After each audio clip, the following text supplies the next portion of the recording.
You wanted an overview of racial discrimination? So here it is. For more help, check out my Political History Ultimate Review Packet. The link is in the description box below. Get those brain cows ready for milking because we ain't got no time to waste. In the early 1950s, there were many cases arising in Kansas, South Carolina, Virginia, Delaware, and Washington, D.C., all relating to the segregation of public schools on the basis of race.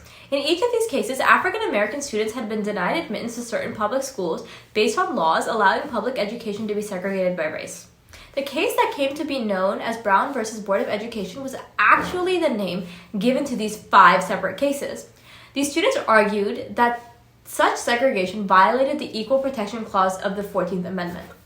The plaintiffs, or the team of lawyers that were suing, were denied relief in the lower courts based on Plessy versus Ferguson, a previous Supreme Court case that held that racially segregated public facilities were legal so long as the facilities for blacks and whites were equal.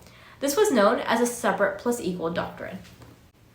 After the 3-judge panel in the United States District Court ruled in favor of the school board, the plaintiffs then appealed to the United States Supreme Court. Brown versus Board of Education resulted in the Supreme Court holding that separate but equal facilities are inherently unequal and violate the protections clause of the Equal Protections Clause of the 14th Amendment.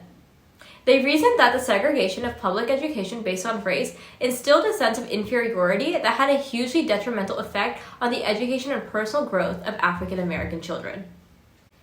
Soon after, more laws supporting equal rights between different races were implemented. The Voting Rights Act of 1965 prohibited all states, specifically those in the South, from the use of discriminatory practices, preventing some races from voting. The extent of this act reaches beyond simply allowing people of all races to vote, but it further prevents states from including literacy tests and other prerequisites that some races are significantly more likely to qualify for than others. In a separate case, Loving versus Virginia, a court case was issued after an interracial couple, Mildred Jeter and Richard Loving, were charged and arrested for violating a Virginia statute that forbade interracial marriage. Loving versus Virginia was the court case in which the court argued whether Virginia's anti-miscegenation law, which banned interracial marriage, violated the 14th Amendment's Equal Protection Clause.